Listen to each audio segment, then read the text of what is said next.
Ladies and gentlemen, distinguished guests, my name is Paul Beal, Professor of Physics and Chair of the George Gamow Memorial Lecture Committee. Welcome to the 53rd George Gamow Memorial Lecture. Yesterday, March 4, was the 120th anniversary of the birth of George Gamow. This public lecture series honors him. He was a professor of physics at the University of Colorado from 1956 to 1968. The Gamow Memorial Lecture was initiated in 1971 by the Department of Physics, and in 1975, Professor Gamow's widow, Barbara, left a bequest to the university establishing an endowment for the purpose of these free public lectures in perpetuity. All subsequent lectures have been supported by this generous gift. George's son, Igor, and my dear friend passed away in 2021.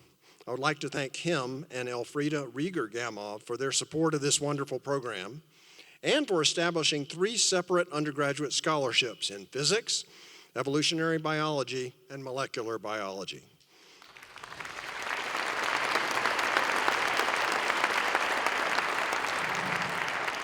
Some of their scholars are here with Elfrida tonight. Elfrida, like George, escaped the Iron Curtain. She crossed the border into West Berlin as a teenager and became a refugee. She later came to CU as an exchange student, studied biology where she met Igor, and earned the first PhD in molecular biology awarded by the University of Colorado. Elfrida.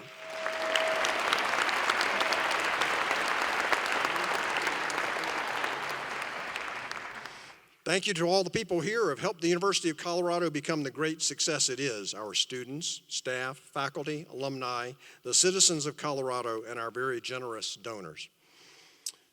George Gamow was a giant in the history of science. He made seminal contributions to nuclear physics, astrophysics, and molecular biology. He was a renowned teacher and a prolific writer.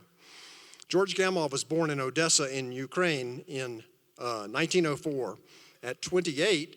In 1928, at the age of 24, George studied at Göttingen with Max Born and was the first scientist to apply quantum mechanics to nuclear physics.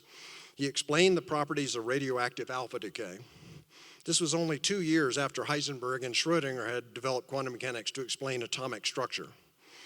George developed theories of the thermonuclear reactions that power the sun and the other stars, first proposed the nuclear drop model that was instrumental in the theory of nuclear fission. George and his wife Rose defected to the West after attending the 1933 Solvay conference that brought many of the greatest minds in physics together to discuss nuclear physics. Other attendees included Einstein, Curie, Rutherford, de Broglie, Bohr, Schrödinger, Heisenberg, Pauli, Dirac, Fermi, and Meitner. In the 1930s, George's work with Edward Teller was instrumental in the development of the radioactive beta decay.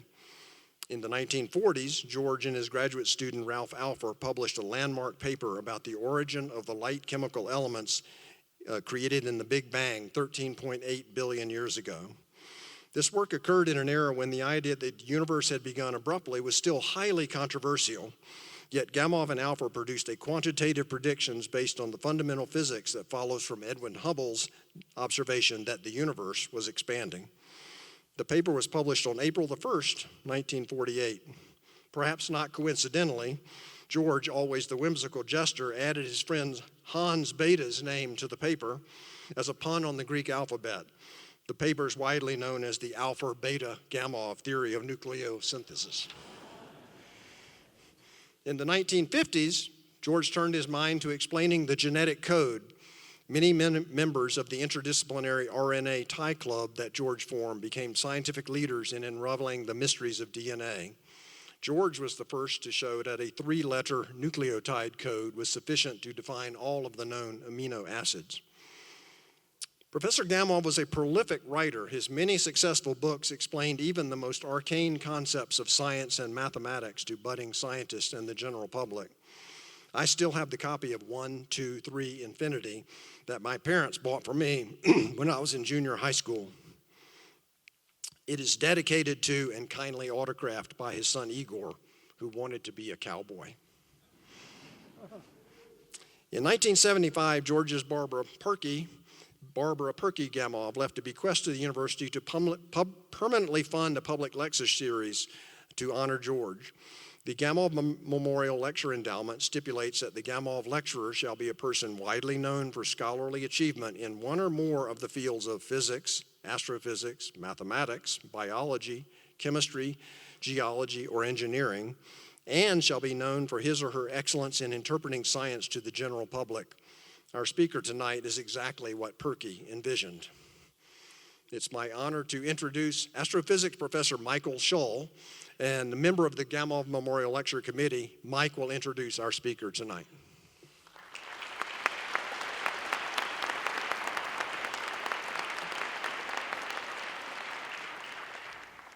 Hello, everyone. It's Super Tuesday. Hope you voted. This evening, we're going to talk about a supermassive black hole at the center of the Milky Way. Our speaker is Andrea Ghez. There's a nice picture. Her work that you're going to hear about, spans over 30 years and was recognized as the co-recipient of the 2020 Nobel Prize in Physics, along with two other eminent scientists. I think it was made possible, besides a lot of darn hard work, by technological breakthroughs, in particular in high-resolution imaging, very, very small objects far, far away, and in particular using laser guide stars and something called speckle interferometry. Andrea first used that technology as a grad student to look at binary stars, but then very quickly realized looking at the Galactic Center and searching for what's there would be a perfect use of that technology. So I think it's appropriate to recognize her education at two of the nation's leading technological institutes. She was an undergrad at the Massachusetts Institute of Technology, MIT for short, and graduate work at California Institute of Technology, or Caltech for short, where she got to use the Palomar 200-inch telescope, or 5-meter telescope, and then move on to the 10-meter telescopes on Mauna Kea, the Keck telescopes, where she did a lot of her thesis work. She then moved quickly to be an assistant professor at UCLA, where she currently is professor of physics and astronomy, holding a chaired position. She's the head of what is called the Galactic Center Group. More on that later in her talk. She's elected to the National Academy of Sciences, won the MacArthur Fellowship, many other prizes too long to list. And she is noted for being a wonderful thesis advisor and mentor for undergraduates and graduate students at UCLA and around the world, testing strong gravity, testing Einstein's theory, and maybe looking for alternatives to Einstein's theory. On a personal connection, it's always fun to see how you relate to these speakers. I noted that her thesis advisor, her PhD advisor at Caltech, Gary Neugebauer, taught me freshman physics, and I think he was as inspirational to her as he was to me freshman year many years ago. So please join me in welcoming Andrea Ghez. Thank you.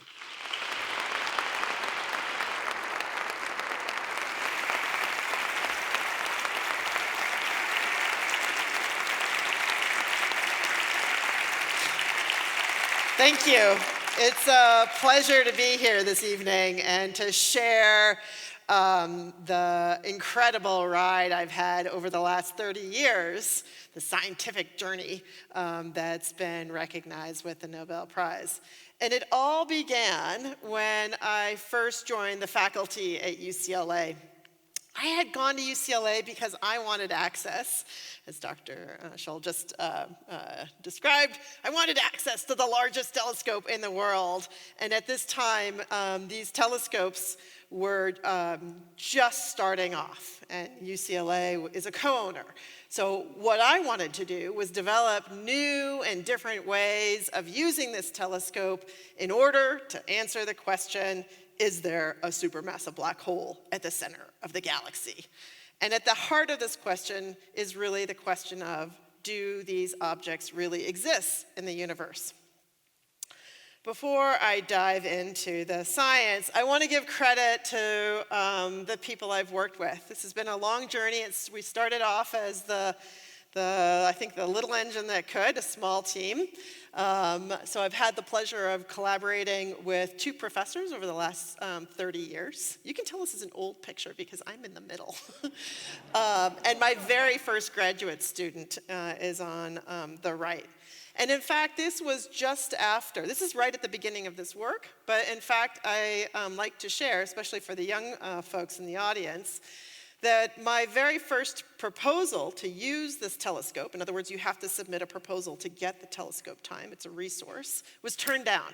It was turned down because people didn't believe the technique would work, and they didn't believe that we could actually accomplish the science that we were setting out to do.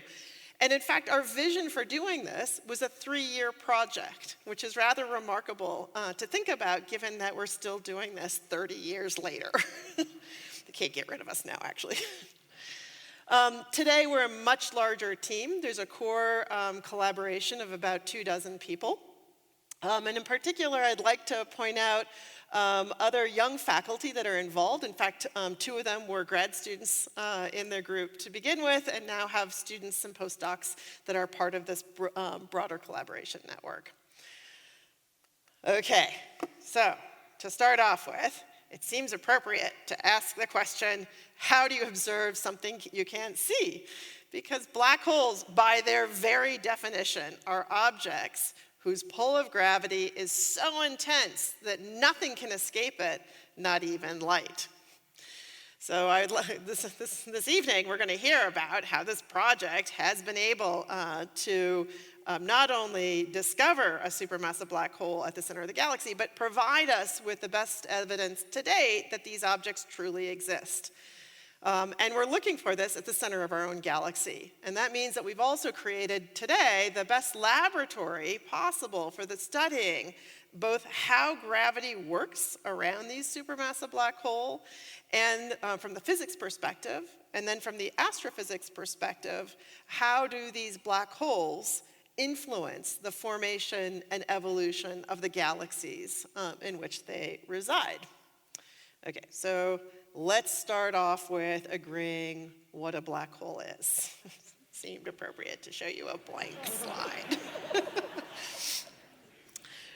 So while black holes require relatively exotic physics to describe them, the way I would like you to conceptualize a black hole this evening is it's an object that has mass, but is confined to 0 volume.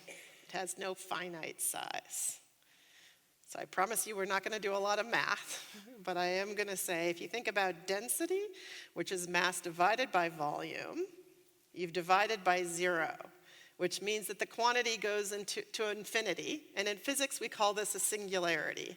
And the way I like to think about singularities is it's a big red arrow that says you do not have your description of the physical world correct here. So we actually don't have the physics to describe what a black hole is.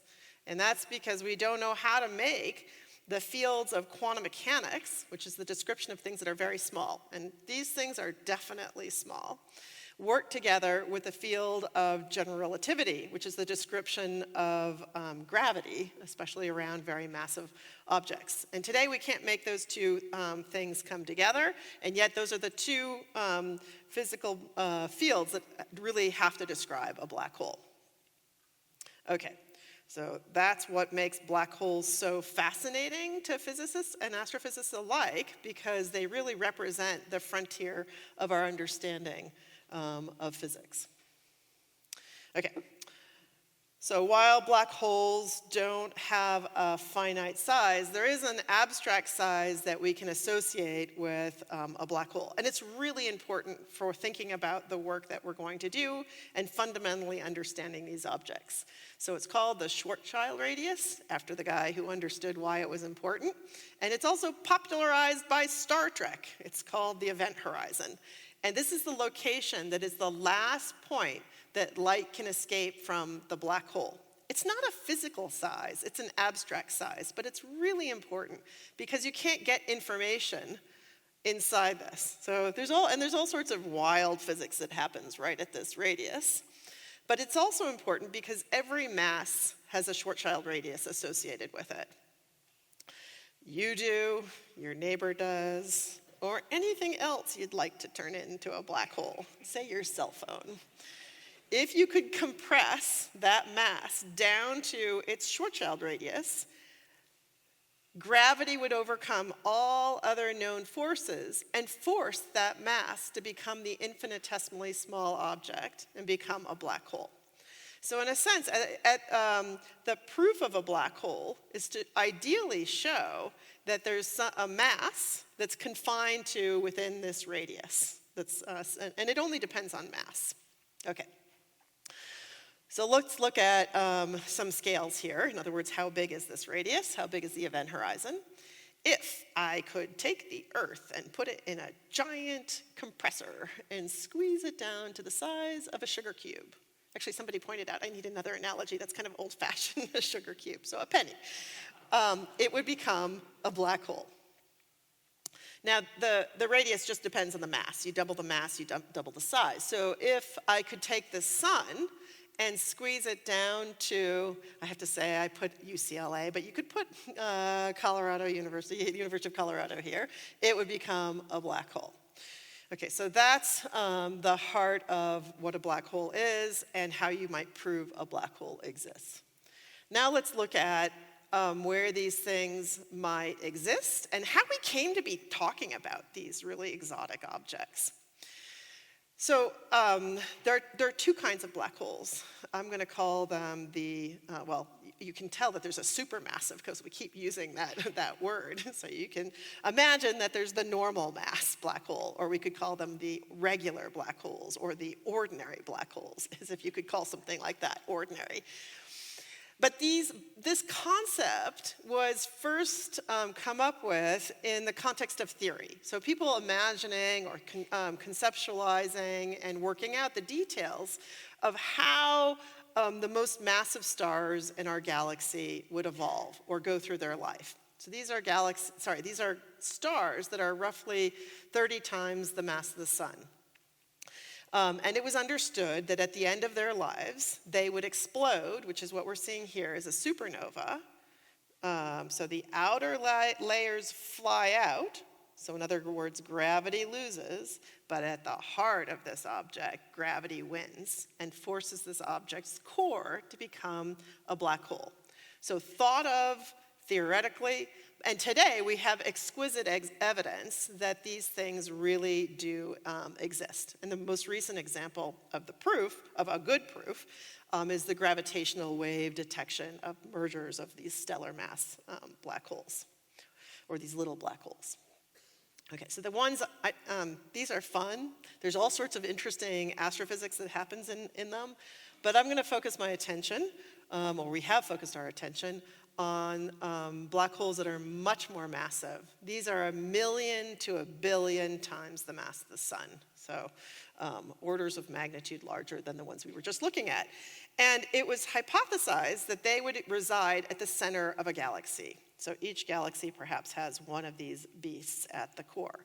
And there was no theory that made us think about this in the beginning, but it was rather observations that made people think that maybe these things really do exist on a much larger scale. There's absolutely nothing in this image that suggests the existence of supermassive black holes. And in fact, what you're looking at here is a radically different scale than the last image that I was showing you. So the last image was one star, and a galaxy that we're going to zoom in to look at, say that's on the upper left corner, that looks like a spiral galaxy. That has 100 billion stars, so very different scale. Everything that you're seeing here is the wavelength that your eye detects. Okay, so nothing suspicious. So what made us think about the supermassive black holes? These were images of galaxies, so this is an image of a galaxy at radio wavelength, so much closer to where your cell phone works. And the galaxy at optical wavelengths, where you see all the stars, is a very small piece of this image. You don't see the stars at these wavelengths, but you do see these jets emanating out from the core. And by measuring how fast they're moving, you know they're incredibly powerful. So there's got to be some strong central engine that's powering these jets out.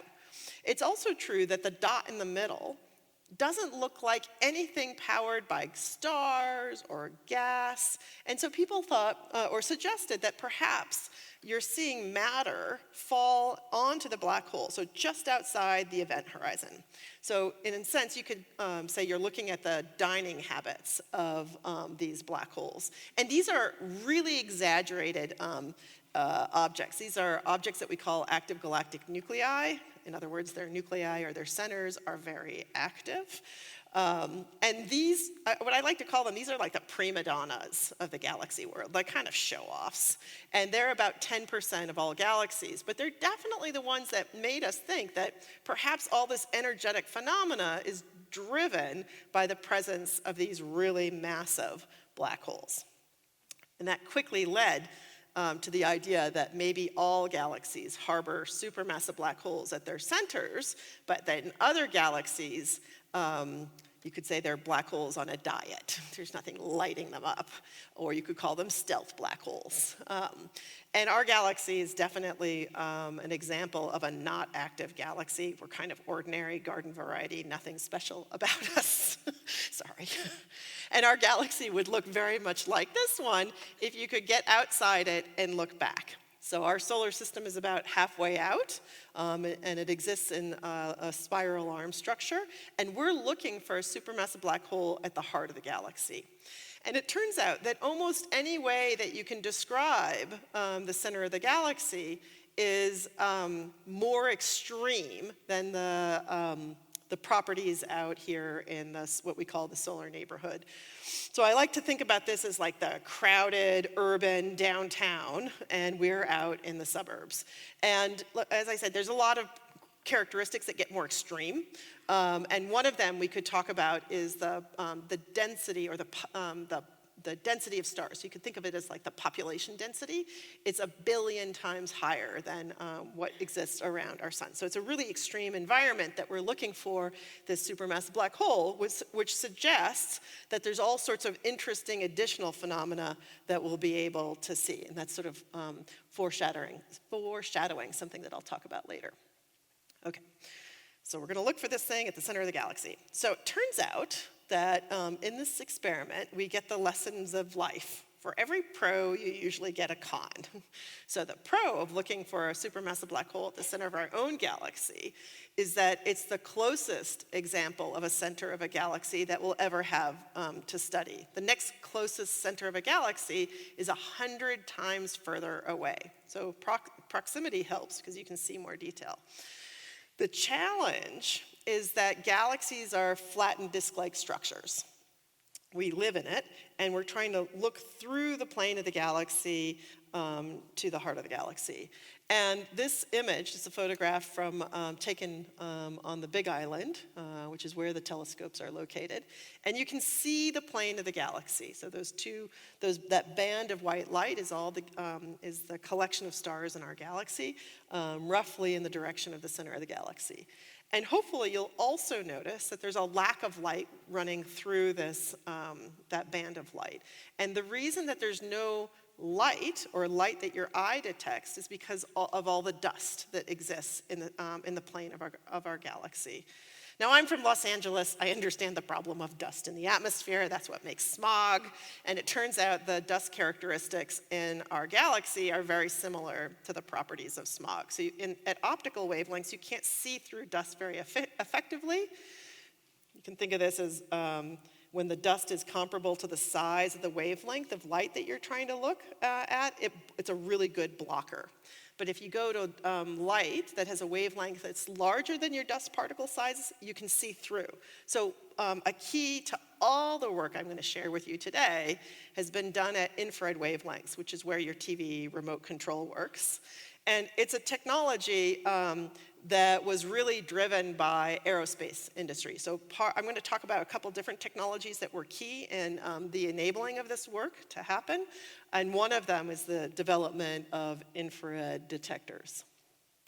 Okay, so how are we going to find this thing? Remember, the job is find a lot of mass and show that it's confined to a very small region. And the way we're going to do this is by looking at the gravitational influence of the black hole on the stars around it. These stars are going to move from the same laws of physics that drive the planets in our solar system to orbit the sun. So every orbit tells you how much is inside its orbit, and the size of the orbit, of course, tells you how small a region you've confined it. So because I want to confine a lot of mass to a small volume, that means I want to see the stars that are close as possible to the heart of the galaxy. The other thing I'd like to point out at this point is that the original idea of this project, remembering hard to start, and we were thinking something so much simpler. We were thinking only 3 years. So rather than going all the way around, we were just trying to measure the speeds of these stars by taking images. And then you can use averaging techniques to argue how much mass is inside the average of a bunch of stars. It's a more indirect technique, and ultimately it works so well that we could get much more telescope time now and track these things all the way around, which is a much more powerful technique, as I'll talk about in a moment. Okay, so we want to see these stars that are really close to the center of the galaxy. And that tells you, actually, I'm going to share with you why that drives me, or drove me, to want the access to the largest telescope in the world. There are, this is a bad analogy, but given the time of year that we're in, there are 2 campaign promises of big telescopes. And the 2 ideas is that the larger your telescope is, and the way we describe large telescope is the diameter of the mirror, the primary mirror that collects the light. So the larger your mirror is, the fainter the light that you can detect. Okay, and you can think of the telescopes as being like big rain buckets, and the bigger it is, the more rain you collect. Okay, so this is super useful if you want to study the distant universe, because the more distant the galaxies that you want to study, the fainter they are, so you need big light buckets. Okay, so that's worked really well, and in fact was the primary driver for building these telescopes.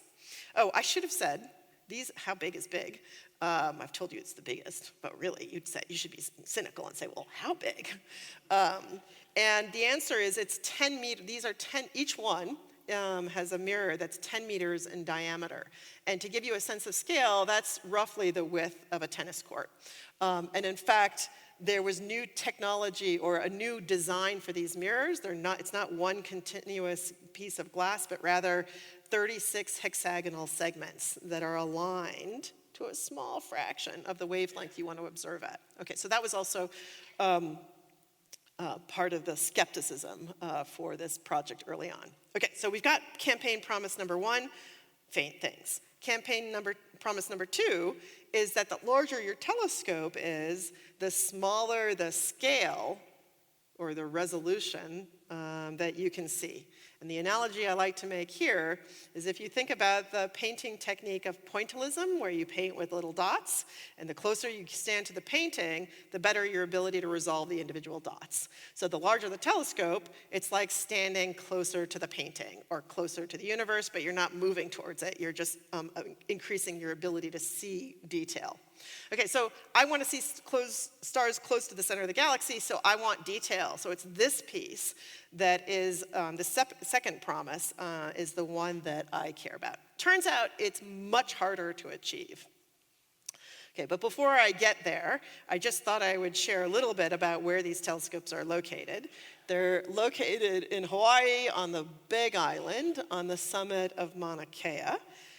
If there was a smaller audience, I would ask you why. So I'm just going to tell you the answer. And the first answer is a bit of a joke, so don't take me too seriously. It's a great place to go on vacation. Not a bad place to have to go to work. But if you think about going to vacation in Hawaii, you think tropics, right? Tropics means wet, rain. We don't like wet rain in astronomy because that means you can't use the telescope that night. So why does this make sense? The answer is that you're above the weather. So you want to be on a very high peak. No matter where you put your telescopes, you want them very high. And this is up at 14,000 feet. And if you've ever hiked up to 14,000 feet, I mean, you guys are close to a lot of mountains. If you do that quickly, you're going to feel it, right, in terms of your brain's capacity. But it is interesting because you get above all the weather. In fact, you can see the inner island flights flying by below you. And this is a photo that's taken on the way up that's of a region called Apollo Valley, because the early astronauts actually trained here because they thought before they went that this is what the surface of the moon would look like. So it's just kind of cool. Okay. The whole island of Hawaii is a summation of a lot of volcanoes. So you might think, why would you put a telescope on a volcano? And the answer is that there are three kinds of volcanoes on this island. Ones that are active, so this is Kilauea. Ones that are dormant, in other words, they're not expected to go off for another 1,000,000 years. And then there are the ones that are extinct. So it turns out Mauna Kea is dormant. So we're trusting those geologists to tell us that the 1,000,000 years is correct.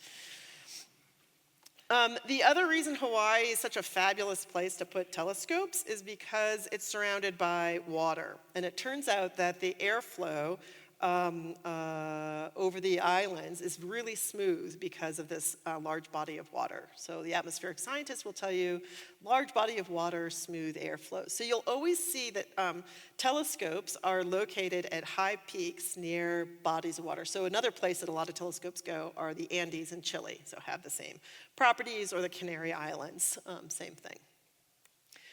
Okay, so what else would you like? You'd like there to be very little light pollution because you're working so hard to see these faint things, you don't want local city lights to mess you up. And that's an interesting challenge because at the same time, these are really high-tech instruments. So you want access to high-tech industry, and usually dark sites and high-tech are in opposition to each other. And this is a picture I love showing. It's a montage from satellites of the world at night. So you just see where the developed world is, so lots of high tech. And Hawaii is one of the few places that puts light ordinances in to try to protect astronomy from the bright lights of the local towns. All right, there are about a dozen telescopes from all around the world up there. These telescopes, which look like the two tennis balls in the front there, those are the two 10-meter Keck telescopes.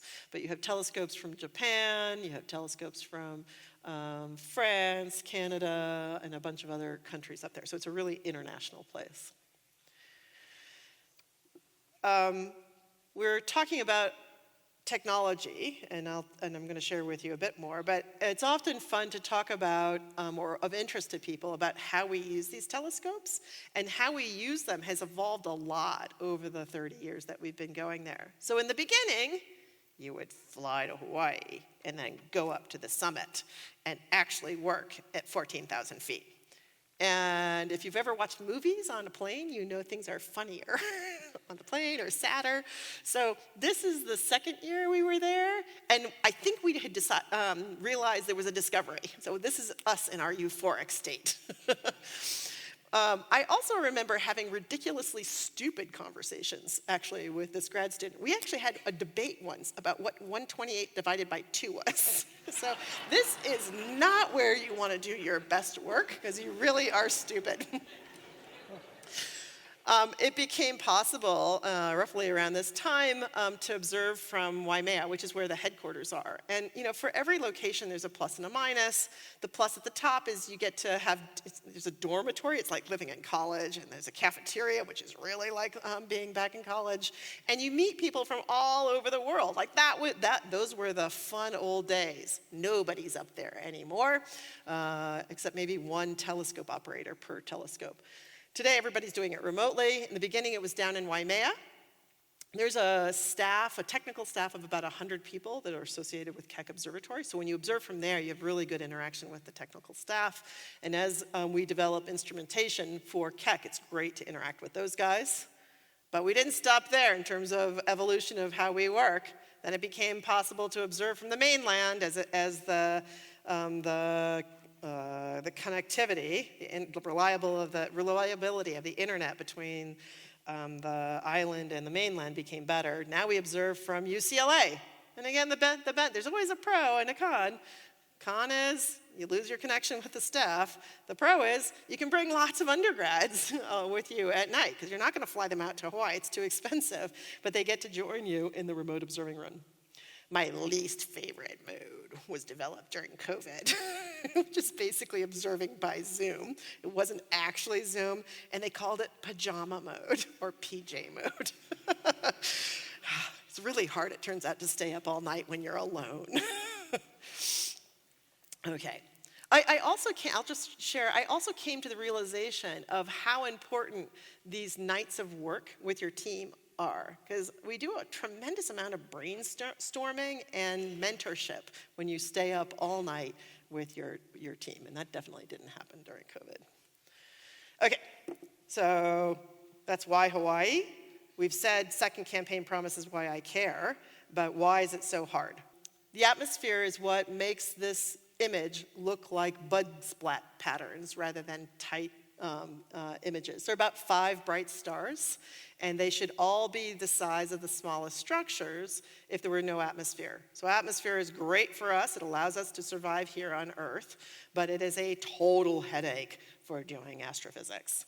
So I've spent much of my professional career thinking about and trying to develop techniques for overcoming the blurring effects of the atmosphere.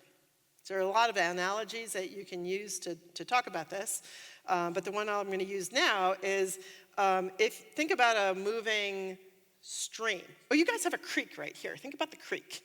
And maybe it's not moving fast enough right now for this analogy to work, but a moving creek.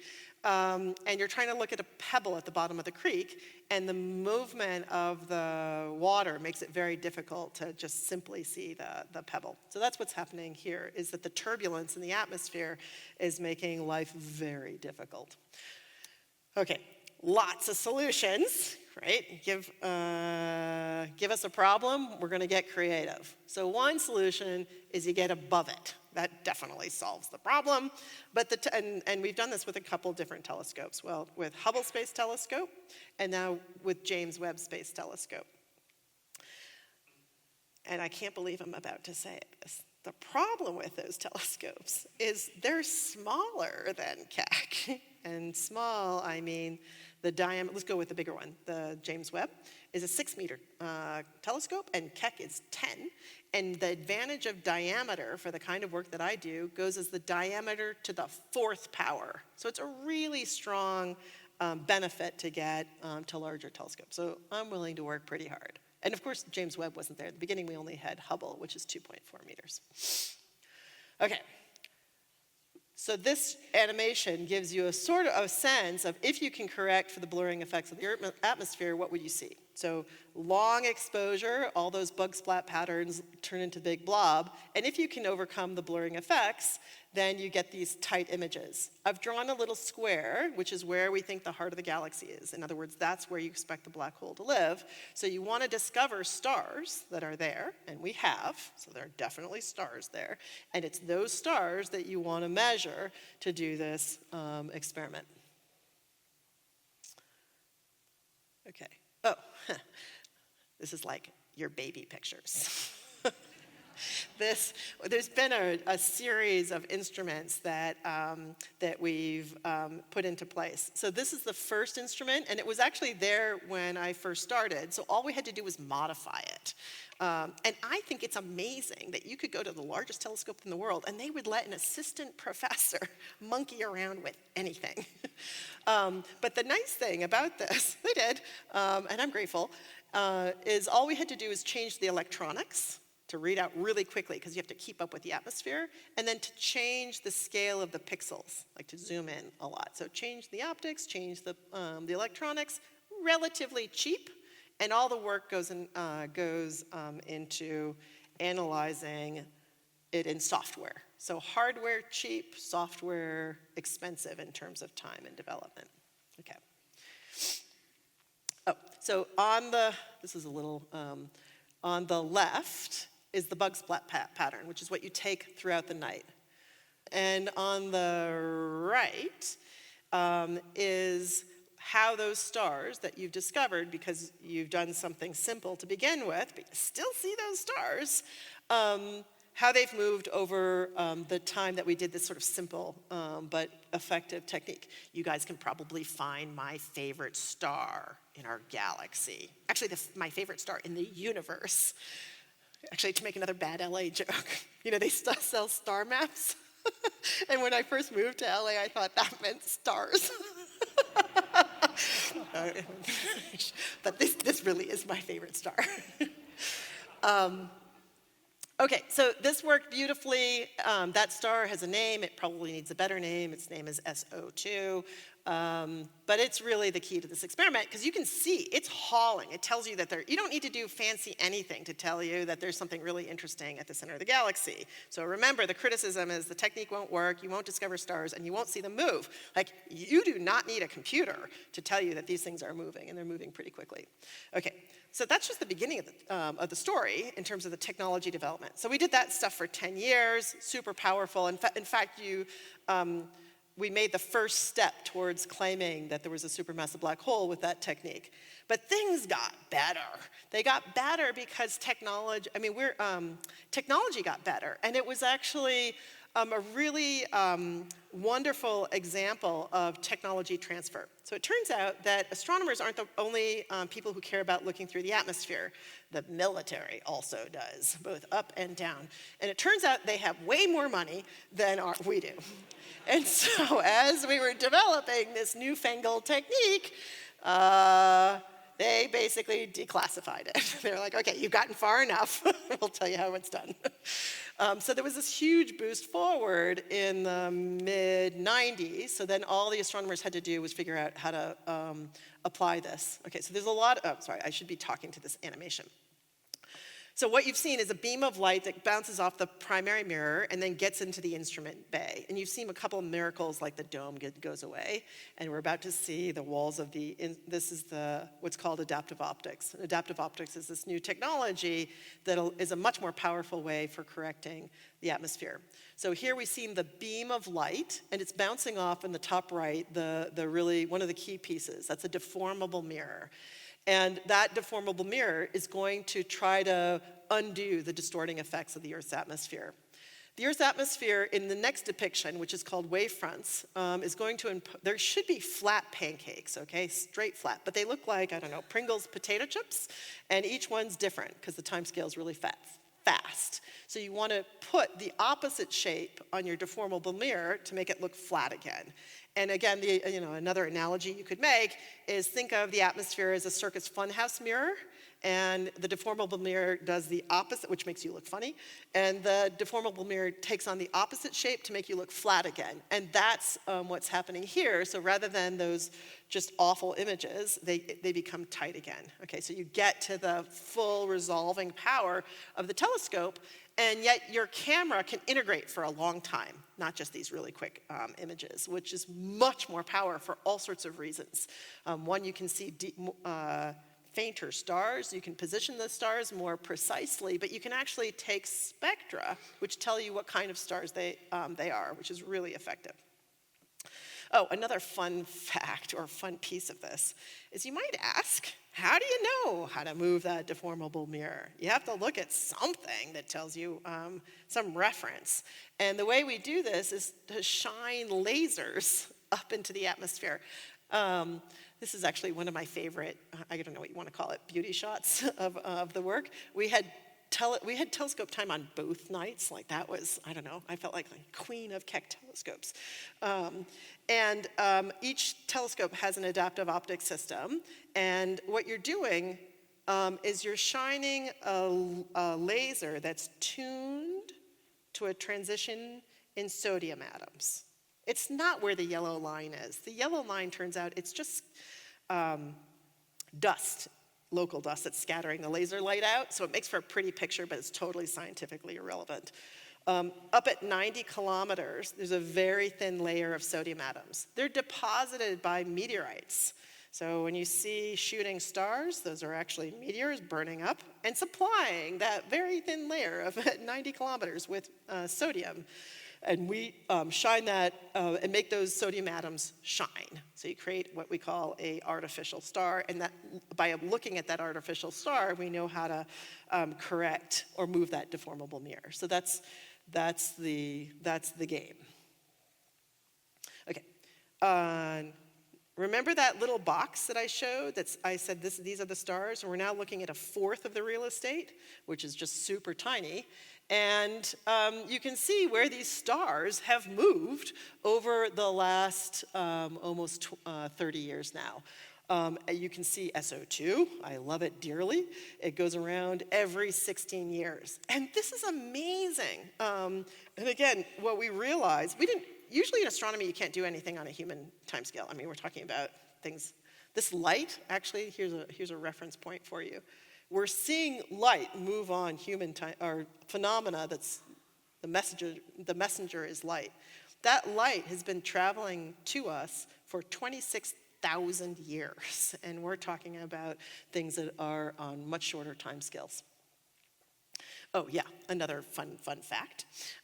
When you fly to Hawaii, they used to do this halfway to Hawaii game. So the group used to play okay, what's happening when this light is halfway to the Earth?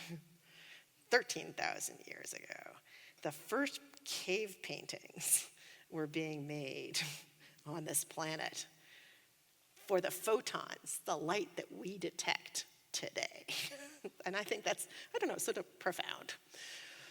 Okay, there's a bunch of other things that we could say, but remember, just going back to the beginning, the orbits tell you how much mass is enclosed within their orbit. Okay, so what has this collection of stars told us, and especially the star of the show? Well, when we started this project, we knew that there was 4 million times the mass of the sun inside this giant circle. That circle is so much bigger than the Schwarzschild radius, the event horizon, that there was no claim of a supermassive black hole. Okay. So what have we done with this work? This work has confined that mass. In other words, we've shown the mass resides in a volume that's a factor of 10 million times smaller. In other words, we've enhanced the evidence for the existence of a supermassive black hole by a factor of 10 million. And 10 million, that's a big number. Right? So imagine anything you'd like more of. I don't know, your salary, I don't know, if you're a kid, maybe room size or dorm space, that's a lot. So, and it's that step, and this is why it was so striking and why it's gone from no evidence, in fact, to the best evidence or the best case for a supermassive black hole, because you've made such a radical difference. That original 3-year project, where we were just measuring speeds or just the little line segments, got you the first factor of 1,000. So in other words, there was the first factor of 1,000, but science is wonderful because it's negatively constructed. People start to throw darts at you and say, that's still not a black hole. And so it's great because it just propels you forward to do things that you couldn't have imagined doing at the outset. Okay, so today we have the best evidence today for the existence of a supermassive black hole, and it's at the center of our own galaxy. So now we've created, I don't think we're going forward with kind of increased proof, but now we have an amazing laboratory for understanding how black holes of this scale actually work. Okay, there's a lot more I could say about where we've gone with this work, but I'm going to simplify it into this one animation. This one animation has so much information in it, but it's really pretty. Once you get spectra, you can tell what kind of stars they are. And what I love about this work, which is technology-driven discovery, is that so often when you make a transformative change in your technology, your ability to see things differently, it really upsets the apple cart in terms of our idea. So almost every prediction for what we should see surrounding the black hole as a consequence of the interaction between black holes and galaxies was inconsistent with the observations. So I used to think about this 2 ways. Job security was number 1. There were so many more questions to ask, But really how I felt was, it was like being a kid in a candy shop. Like there was a plethora of interesting scientific questions to pursue.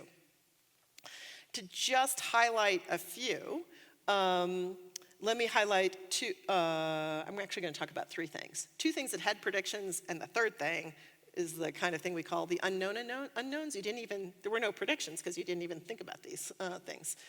So the two predictions were for old stars and young stars. Old stars are 1 billion years old, young stars are a few million years old. So if you want to anthropomorphize stars, the young stars are equivalent to the human gestation period. So these are babies. And in order to get star formation to occur, you need big balls of gas and dust to collapse, but a black hole is going to tear things apart through something called tidal forces. And it creates this process that is, we fondly call it the spaghettification of objects. So you pull things out long and narrow, which is the opposite thing you want to have happen in terms of getting star formation. So the prediction is no young stars. This is a hostile environment to star formation. Okay, then you look at this and you say, okay, tell me what the color coding is. And the color coding is the blue-green things, those are the young stars. So they dominate the stars that you've been measuring. And for years, you didn't know. They were just those gray dots. Okay, so that's a problem. I call it the paradox of youth. How do you form young stars in this really unexpected... Oh, right now you can sort of see that plane of orbits as we pull back. So as you have a longer time baseline, you can actually figure out the orbits at larger and larger distances. So all the things that told us there was a black hole that we were looking at are tightly in the middle. And so this sharing of an orbital plane is from observations that require a longer time baseline. And you see this plane. It's kind of like the planets in our solar system. And that's probably a big hint. Actually, that's not probably. That is a big hint. That's really guided our thinking in terms of how these young stars have formed. Still some problems we can't explain, but we're kind of on a path to explaining how you get these baby stars forming. The other problem, or the paradox, which I don't have an explanation for, or one that I like, because there are too many problems, is the old stars. The old stars should congregate around the black hole. In fact, that's just it's a prediction for how stars should interact with the environment. They should sink down over long time scales to congregate around the supermassive black hole. So you can think of the supermassive black hole as being the life of the party. That's where they all want to go. And in fact, that congregation, or that enhancement of the density, is how we look for supermassive black holes in other galaxies. You look for that predicted enhancement of old stars. And the weird thing at the center of the galaxy, where we're sure there's a black hole, is that the old stars, which are color-coded orange, are very rare. So in other words, there's a dearth of old stars where you expected lots of them. So how do you get rid of the things that look old? So I think that's an important piece of the puzzle. And then the pink stars, we didn't even think to make predictions. These are stars that you actually can see being ripped apart as they come close to the black hole, so they lose their outer layers. So think interstellar with that big giant tidal wave on one of the planets. Think, because that was a planet near a black hole, it had those interactions. And think of the tidal wave just lifting off the planet. That's what's happening with these pink things. And they've created a whole new line of thinking. And I can talk more about that if people are interested in later. Today, we're only seeing the tip of the iceberg. These are the brightest stars at the center of the galaxy, and yet there's a whole population that we're missing. So what we're doing moving forward is to further advance our ability to see. In other words, improving our ability to do those adaptive optics corrections. Because if you think about an iceberg, there's way more mass as well as stars, both in terms of mass and the star count, than what we see here today. And we're limited by the resolution. So you want to see the more typical stars, and the analogy here I would make is that if you were trying to understand the financial market and only could see the big transactions and missed all the more frequent but smaller transactions, you would definitely not understand the economy. So I think that's what's happening here, is that you're seeing the bright weirdos, in a sense, and really to get the full picture of what's going on, you need to keep diving deeper. Okay, so I thought I would take a few minutes just to share a little bit about getting a Nobel Prize. And because it happened during COVID, there was no prize ceremony where we were handed something. So this is an earlier picture. And the reason I show it is because I really wanted to highlight both how the sausage gets made and also the fact that multiple people are recognized, and behind each person there are a lot of people. So each prize can only, according to Nobel's rules, which were set out a long time ago, each prize can only recognize 3 people. So there's a really interesting process for them collecting nominations, and then for them, the committee, to think about not necessarily at first the people, but what field do you want to recognize? Like, where has there been advancements? And what I love about their division of what happened in our case is they gave half the prize to a theorist and then half the prize to 2 competing observational teams. So remember in the beginning I was emphasizing the importance of theory and observations, and sometimes one leads and the other follows, and sometimes it's the other way around. So there's this importance in our field in terms of the interplay between theory and experiment. So I thought that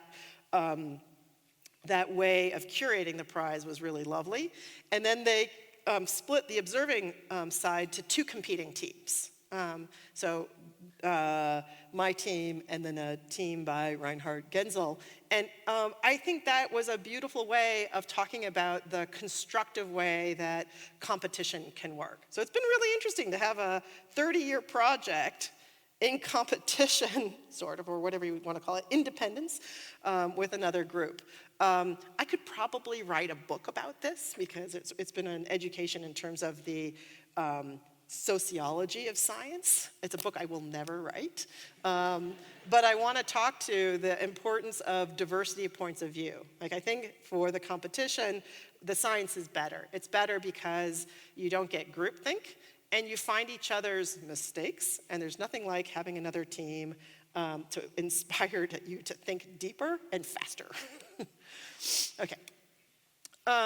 It did happen in 2020, so the way these things work is that the minute the committee makes the decision, they call you, right? So this is a decision in Sweden, so there's in the US, especially in California, you get a phone call at 2 in the morning, right? And think October 2020, right? This is COVID, pre-vaccine, your home phone, I know I have a home phone, rings. What's your first thought? Well, mine was, who's sick, who died? And then you quickly realize, oh, this is not that phone call. In a blurry-eyed state, they asked, would you be willing to participate in the press conference that's happening in 45 minutes? I said, sure. And they said, well, why don't you think about what you want to say and don't want to say to the media? I thought, I'm going to make myself a cup of coffee. But it was so interesting to me because I think I'll never forget what the first reporter asked because it was a really important question, both in terms of the question itself and in helping me understand how people interpret the Nobel. He asked me, how do you feel about getting the Nobel Prize at a moment when science is increasingly under attack, and yet we need science to save us from this pandemic? I thought, what? No astrophysics question, no physics question. This is squarely in science leadership. It's like, okay, this is the podium you've now been put on, and you better start to figure out how to speak this language. So fortunately, I could speak to the importance of astronomy and astrophysics in science communication and education. Okay, that's October. And Sweden has a different take on COVID than the US does. So that was also super interesting because in October they said, we don't think we're gonna have a celebration in December. So it's always December 10th, the date of the anniversary of Nobel's death. And then it became quickly, well, we think we're gonna have everybody in the US who won go to DC. Then it became, we're gonna have the California folks go to San Francisco. And the whole point is to film it, to film something happening so that they could live stream it on December 10th. And they were gonna do it on Tuesday. And on Friday, California went into lockdown. So it's like, okay, another challenge. And I have to say that was, people often ask, are you disappointed to get a Nobel Prize during COVID? And I think, how could you possibly be disappointed? I mean, that's just a ludicrous question. And it was so lovely to have this lovely news to share at a moment that we were all isolated and kind of miserable. And it was a moment where I really felt the power of my community. So I went to work in terms of let's solve this problem. They want this filmed. What are we gonna do? So I call my friend who's the dean of the law school. And what is a law school dean gonna say? Let's read the lockdown orders. So we did. And she's like, there's an exception for filming. So I thought, okay, we live in LA, we know this industry, and my kids are in school in LA, and of course, lots of the parents are in the movie business. So I started to call any parent I had, their cell phone number, and the kids were great. They came out and told me which parents I should call. And one of the parents pulled a permit. I mean, remember, this is the weekend. We need this done on Tuesday. And sure enough, we got a permit, and the permit just said, no drinks, no food. Everybody's gonna stand 6 feet apart. And I got to bring 2 audience members, my sons. And we had this delightful, this is a guy who works at the Swedish consulate, so he got on a plane and came and did this funny backyard, but delightful backyard celebration. And again, people are like, don't you wish you had gone to Stockholm to do Nobel weekend? I was like, no, this was fine. I had a great time. But in 2022, December 2022, which was just over a year ago, they had their first in-person celebration, and they invited, so it was honoring the 2022 laureates, but the last 2 years, they invited us to partake in this. And I have to say, it was an amazing week. So I'm glad I both got the backyard experience and the full regalia. So this is the stage that is usually the ceremony's held on. The King of Sweden comes and presents it. And the last 2 years are in the back row. So we got to stand up and sit down. And it was like we were the back row, the kids in the back row. It was just great fun. And it really is it's a week, and it's an amazing week, because one of the things that's so striking is the degree to which the city of Stockholm gets really excited about this award. Again, I'm from LA. I understand the Oscars. That's all LA gets excited about. And this is a city that gets excited about intellectual pursuits. And what they do at the beginning of the week is they put everyone to work. So there were about 23 laureates there, and everybody from first thing in the morning till after dinner is being sent to high schools, to local colleges, to do panels, to do public engagement. You can see the public engagement is just incredible. And then the second half of the week turns into this over-the-top celebration.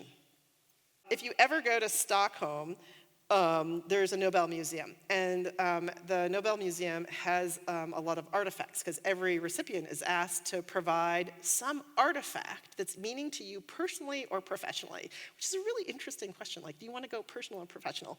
And I decided, let's go professional. And so I gave them, oh, and it's recorded, and then they put it up in the museum. So this is the first data tape that recorded the very first observations back in 1995. And then the first log sheet. And what I talked about is the fact that actually preserving data over 30 years turns out to be a really hard challenge. Not only the data, but the code. And that was a problem that I had not anticipated. And then the other funny thing, this is the log sheet that I gave them. And it tells you, I mean, this is just incredibly, I almost want to say today, not professional, because it's handwritten. And there were comments. And so the comment for the very first frame I love, because I had written, holy shit. Because it was so good. Like, I couldn't believe how well this was going to work. So that is in the Nobel Museum. So this is what I was leading to. I got my king and I moment. I got to sit next to the king of Sweden. He goes to every Nobel ceremony and dinner. And I don't know how to talk to royalty, so I'm trying to make up small talk. So I ask him, well, and this is the longest serving king of Sweden. He's gone to 50 ceremonies. So I asked him, well, what was your most memorable, what was the most memorable one? And he very politically said, why, this one, of course. And what he said was, it's because it's the first time I've been seated between two Nobel laureates. It's usually the wives. And I thought, okay, well played. Best holiday card ever. These are my two sons who were there. Can't tell you how much fun it was to celebrate with them. And you get a limited number of tickets, so this is agonizing in addition. And because we were the lucky tag-alongers, we had fewer tickets. So I got to bring some of the team. So I made the hard choice of bringing the people who had been with the team for the longest. These were the ones of those who got invited, who could join us. So Mark and Eric were in that original photo, and then Tuan and Shoko, who I think of as the new kids. I mean, they've been working on this project for a decade. We're all there. But I really want to acknowledge that this work is based on so many people's contribution, and in particular on the sweat and tears, perhaps, of many, many students who have been trained. In particular, I want to highlight Seth Hornstein, who's down at the bottom, who works here, director of your observatory on campus, who made did some amazing work in the early days, the very early days of adaptive optics. So I'm very grateful to everyone who partook in this incredible ride over the last 30 years. And we are not done. We have so much more to do. So thank you for your attention.